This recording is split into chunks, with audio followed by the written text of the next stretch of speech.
Hey there. Are you a parent who is sick to death with your child sleeping in the whole time? With your teenager who seems to be the laziest child in the world because they're just spending their whole time in bed? It's not their fault. Sorry. Anyway, you're here, you're going to get some advice and you're in the right place. My name is Kai Graham from kaigraham.com.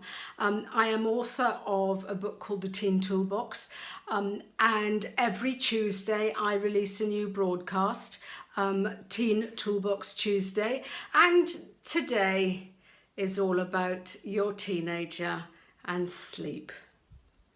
So here goes. Just out of interest, thank you for watching. If you haven't subscribed already, please do so that you will be able to see all my updates. There's a whole raft of stuff on the channel at the minute, and every time if you click on that little bell icon, you get notifications as well. So as soon as I update anything, you will be the first to hear about it. So welcome. Yeah. Do you know what? As a parent, it's our role to guide our kids, isn't it? To support them, to look after them, to make sure we've got their very best intentions at heart. Yeah. Well, sleep's a big issue, and it's a bone of contention in many, many houses. And I'll tell you what, if you're watching this sort of when I'm, as I've sort of just released it, you're about to hit the summer holidays, and it's only going to get worse. Or not necessarily. Follow a bit of this advice and do take it on board, because it will cause a lot less hassle in your home. And that's what we all want, isn't it, really? Come on. They grow up too quickly. You don't want to fall out with your teenager over everything. And sleep actually is a massive issue, but it doesn't have to be one of the issues to sort of cause the conflict at home. Seriously, it doesn't. We're here as role models for our kids, and we're here to look after them. And the point is about sleep. It is massively important for your child, for anyone's actually, not just your child, but for mental well-being, emotional well-being, and physical well-being. So we need to get this one right, don't we? Let's just go through a little bit of interesting facts and research. Now, listen, I'm sorry, I can't remember to quote all these people that gave me all these facts and figures, so you're just going to have to take my word for it, okay? 2/3 of teenagers get less than 7 hours sleep a night. That's not very good, actually. Bearing in mind they're meant to get 9 or 10. Teenagers are meant to get 9 or 10 hours sleep a night, okay? And the problem is that why do they sleep in? Why do they appear so lazy? It's down to biology, I'm afraid. As they grow up, basically what happens is that their melatonin levels, melatonin's all about your sort of sleepiness hormone and that sort of stuff. And for teenagers, it starts, for whatever reason, it starts to be produced a lot later on in the day. So therefore your child, your teenager, is not needing to go to sleep as early as they used to, or at the same time as you adults. It's biology. So therefore your child wants to go to sleep later. So it's natural for them to still be so bright-eyed and bushy-tailed at 11, 12 o'clock at night. The problem occurs when their normal day insists that they get up at 6:30, 7 o'clock in order to get the bus for 8 o'clock to get to school in time. And that is where the problem lies. So if you work that out, your child's probably being deprived of 3 hours, 3 hours a night potentially. Now, come on, as an adult, how do you feel about that? That's fairly grim. I mean, there was some research that basically sort of tested these teenagers, and given half a chance when the alarm clock went off at 7:30, if they were allowed, they would have taken another 2 or 3 hours kip. So our day is not, or your child's day, their school day, their education day is not conducive for their mental health, their physical health and their emotional health.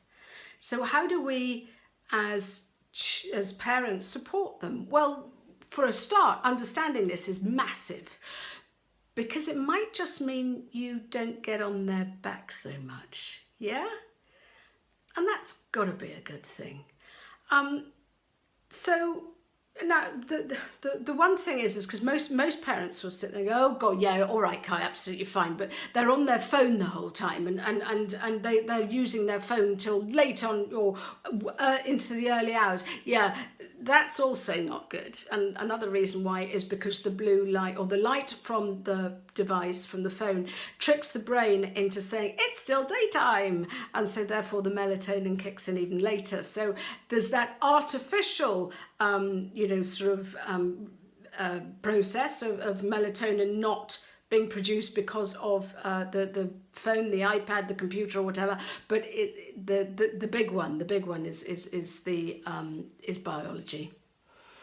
Sorry. So, what does a lack of sleep do? Well, come on. Have you ever tossed and turned all night and then tried to go for a full day's work? You know what it's like. It affects our, actually, this is important. It affects our health. I've got figures here. For kids that go to sleep after midnight, they are 24% more likely to get depression. Oh, I can't remember who did these research things. So but I found it, and it sounds right. Those people, but especially children that get less than 5 hours sleep a night, are 21% more inclined to suffer from depression.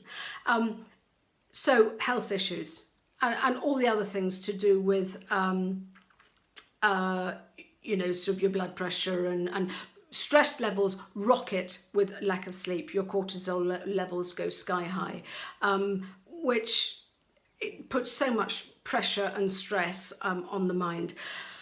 As far as, when you've got a foggy brain, the attention span drops. So therefore your child's ability to learn. So if they've lost 3 hours sleep a night, think of that from a cumulative point of view, their ability to learn bombs. So I know we're coming to the end of exam period now, so we're at a stage where the foot's slowly coming off the gas. But do bear this one in mind and come and revisit it at the start of the academic year, because you guys need to know this, you guys need to remember it. So there's a lack of focus.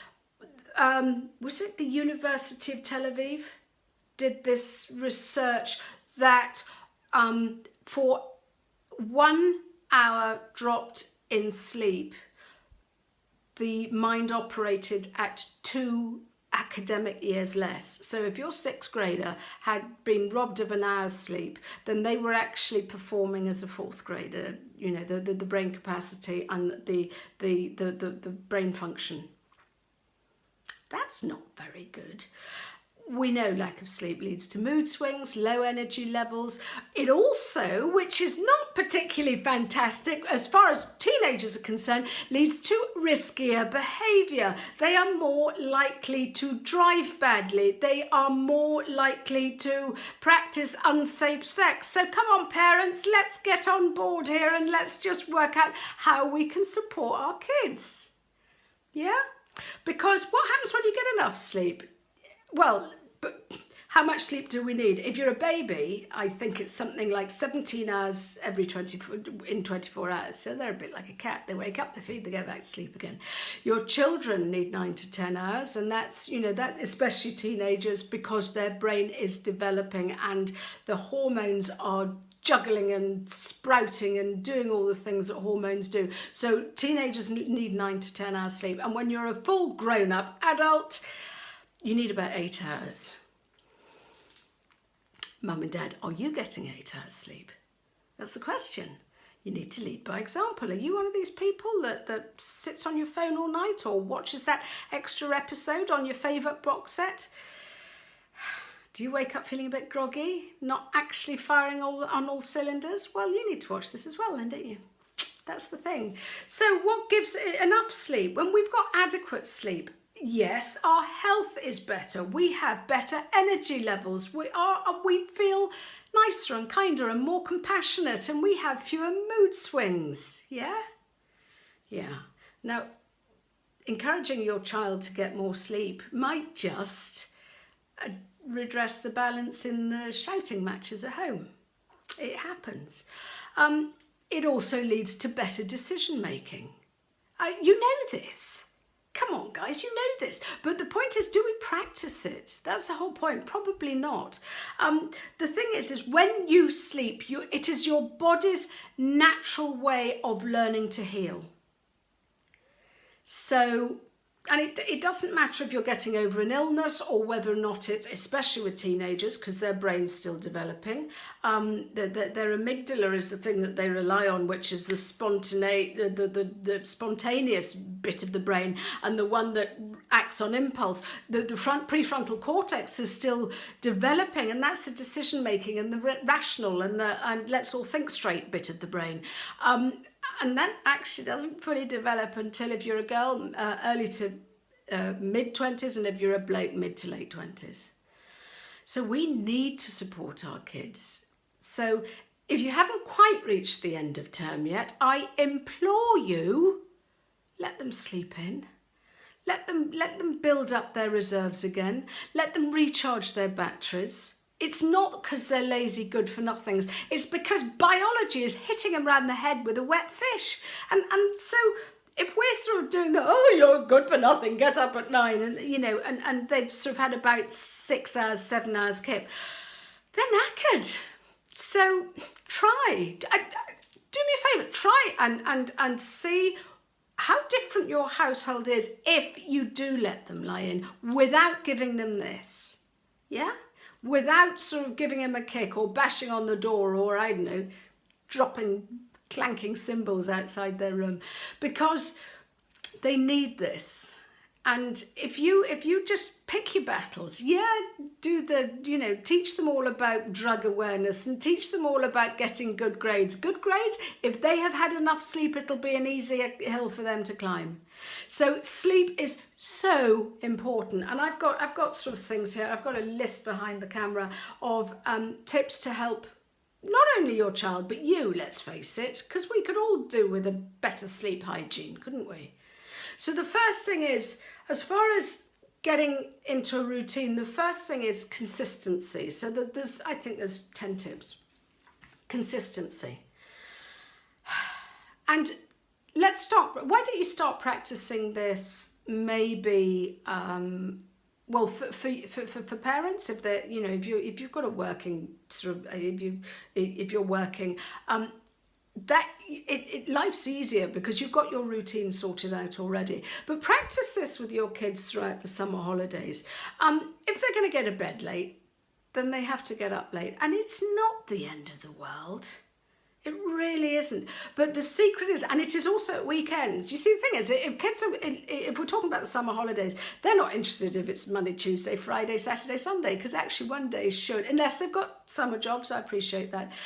But then consistency helps as well, because they have their own routine. But try and get them to get up at the same time and go to bed at the same time. There is nothing worse than sort of, waking up at 9 one day and then lying in till 1 o'clock in the afternoon the next. Consistency is key. Yeah? So that's number 1. Number 2, let me take a slurp of this.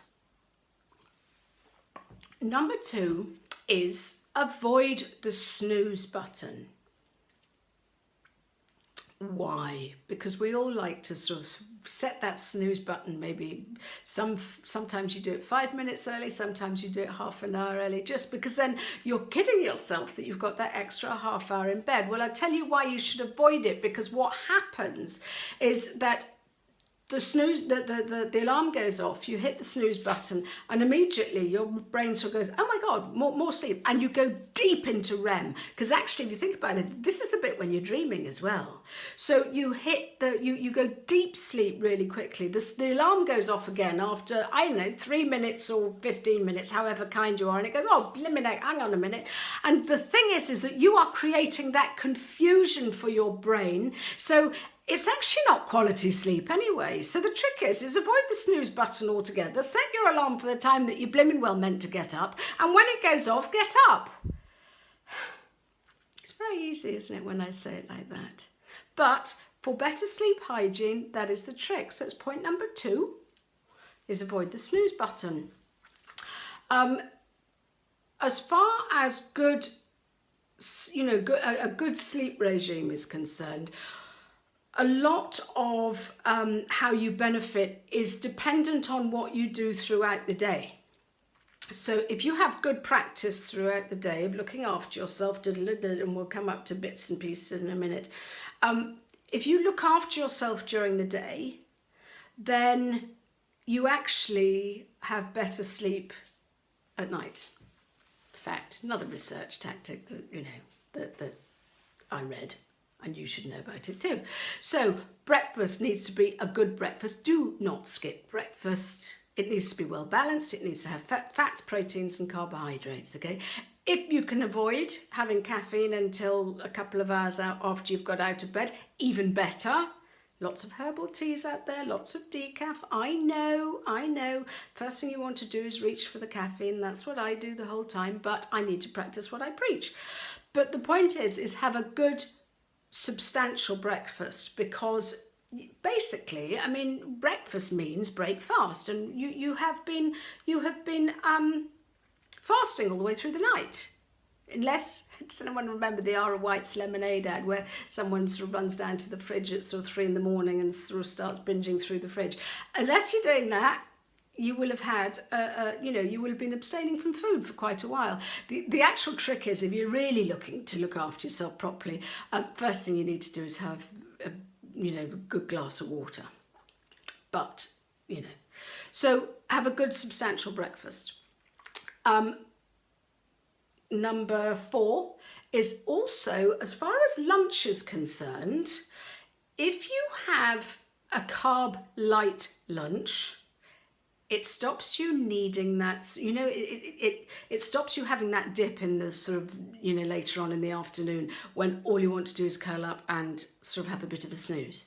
So if you are one of those people who is sort of struggling later on in the, in the afternoon, it's not actually because of your it could be your bad sleep, but it is also probably what you've had for lunch. So if you have had a very carbohydrate heavy lunch, then it's all to do with your insulin levels and sort of stuff like that, but you will be feeling really, really sluggish. So if you can have, something very nutritious, proteins and leafy greens and all that sort of stuff at lunchtime, hurrah! Because then you won't hit that slump later on in the afternoon. So that helps. What also helps, number 5, is exercise. Why? Because it gets everything pumping. It gets your good hormones and your, the feel-good hormones, the endorphins and everything like that. It lowers cortisol, that stress hormone that I was talking about earlier, that if you've had very little sleep, it's sky high at the minute. And if you exercise, it lowers it.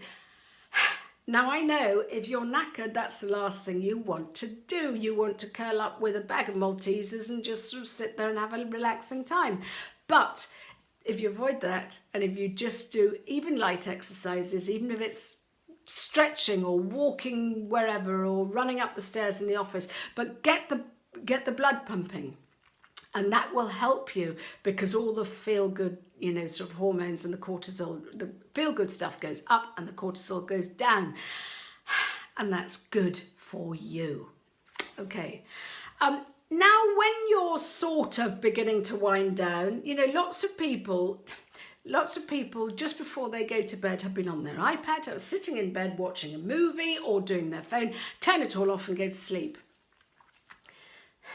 That's quite a big ask for your poor brain. So what I suggest is a transition period.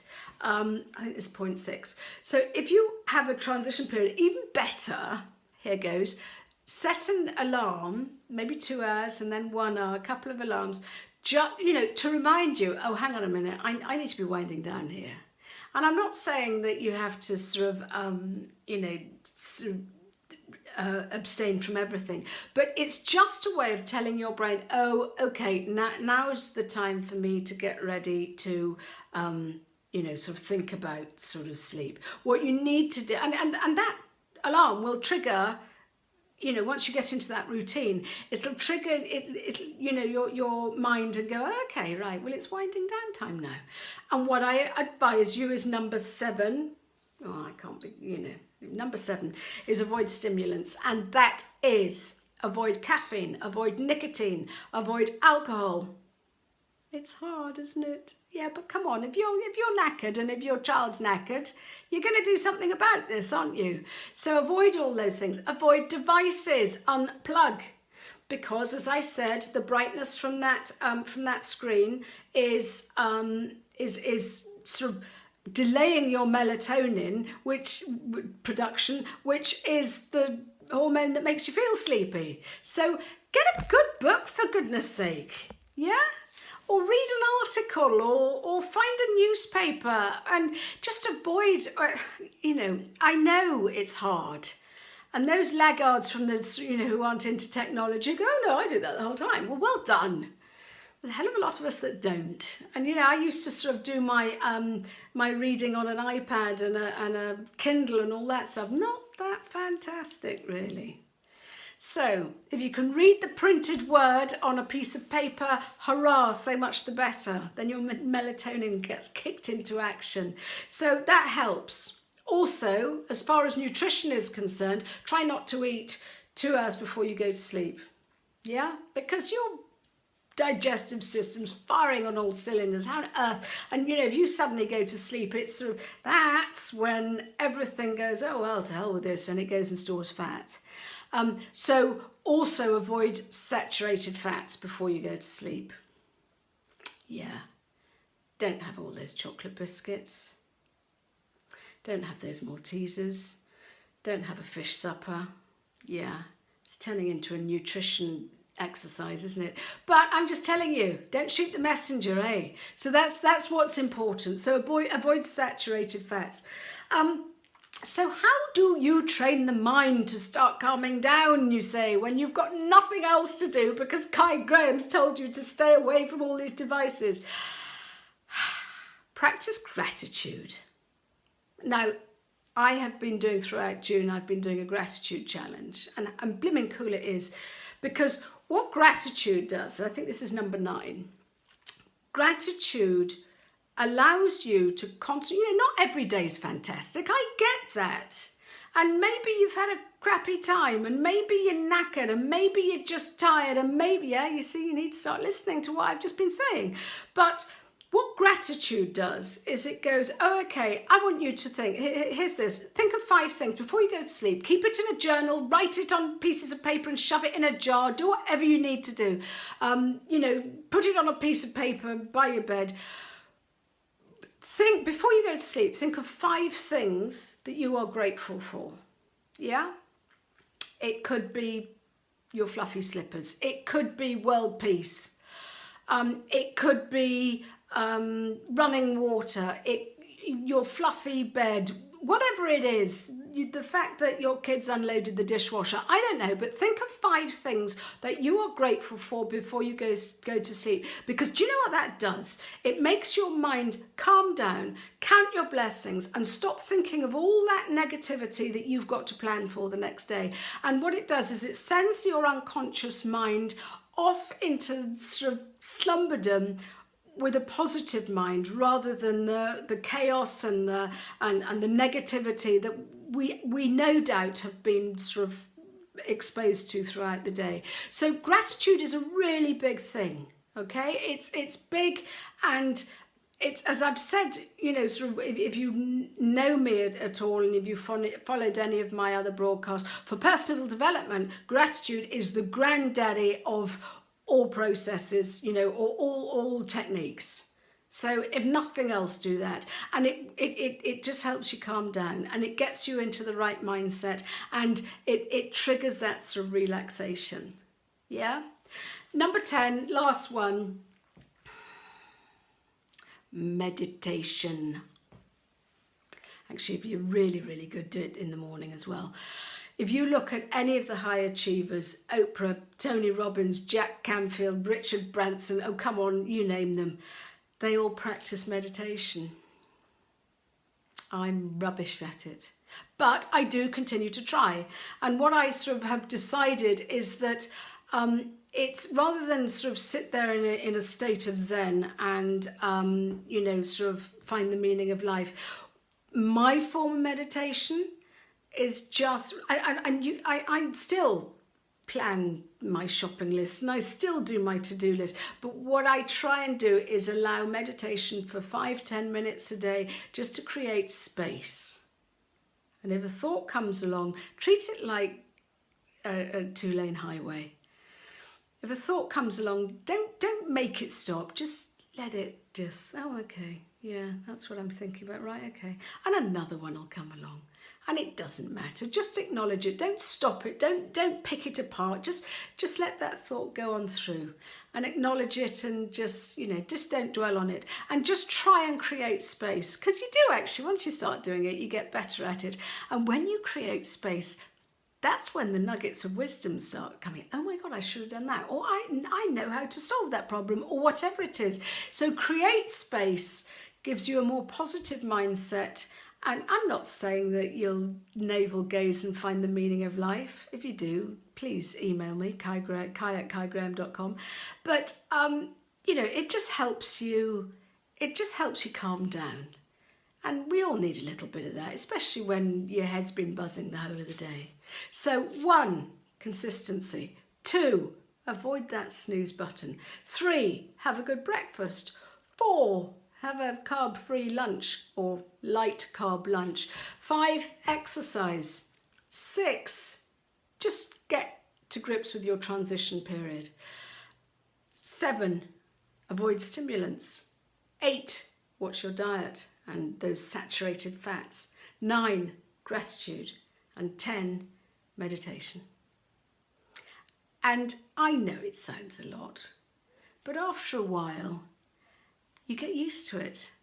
And I tell you what, if the arguments sort of become less frequent in your house because everyone's feeling slightly more rested and slightly less on edge, that's got to be a good thing, hasn't it? I'll tell you what I will do, just out of interest. You know, sometimes when you wake up, and if you haven't done all these lovely things, and if you haven't done gratitude and meditation, and you've still got a mind that's whirling like a dervish, and you do wake up at 2 in the morning, there are lots of things that, you know, there are many sort of different trains of thought on what you should do. Go and make yourself a nice cup of tea. Yeah. I've got a hack. It's on my app. It's a free download, so go and have a look at it. The app is Teen Toolbox. The link is in the description of this post. But it's called, the hack is the 4-7-8 sort of breathing technique. And it's, some really, really important yogi on YouTube, actually. He's, no idea, can't even remember his name. But look up 4-7-8 breathing technique. But basically what it is it's a breathing technique that is, I think it sort of stemmed from, days of yore, gone by and all, you know, in the olden days. And it's 4-7-8 for a reason. They say, I think it sort of stems from yoga and that sort of stuff. And this breathing technique lowers the heart rate and increases relaxation. Cortisol will drop, endorphins, you know, it just gets it's sort of a great way of clearing your mind. And I use this a lot, or I used to use it a lot, thankfully, funnily enough, not waking up so much now. But you breathe in through your nose for 4, you hold on to your breath for 7, and you release for 8. So it's something like this. So it's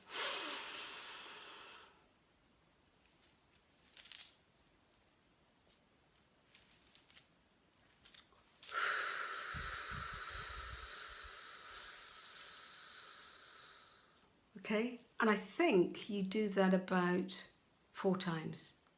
In fairness, they encourage you not to do it too often or more than that, because you actually get quite lightheaded. So do not do this whilst driving or operating machinery. You know, but it's a great way of calming the mind down, calming the body down, dropping the, God, when I've just done that, I can feel it already. Great when you're asleep or when you're in bed, because if you're sort of lying down doing that, I think I sort of usually drop off after the sort of third time of doing it, but it just calms everything down. So there you are. Try that. That's it. Sleep well. But just remember, your child isn't doing this on purpose. They're not lying in because they're a lazy layabout. They are lying in because of biology.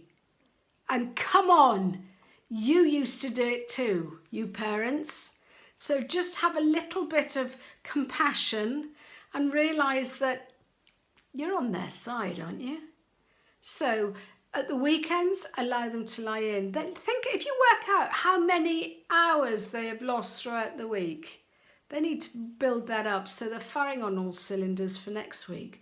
And if it's the summer holidays, take your foot off the pedal. Okay, I mean, what I learned is, I sort of used to stay up a little bit later. In the summer holidays, it was easier because that's when my kids were, when they were teenagers. They're gone now, and God, how I wish I could sort of have a chat to them at 11:30 at night.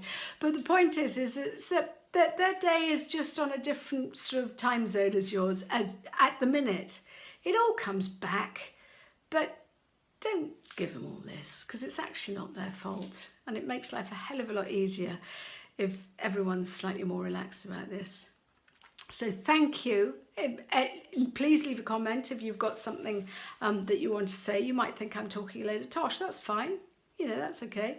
But I just know that when I relaxed the sort of the pressures a bit, especially as far as sleep was concerned, I got on better with my kids, and that's the long-term goal, isn't it, really?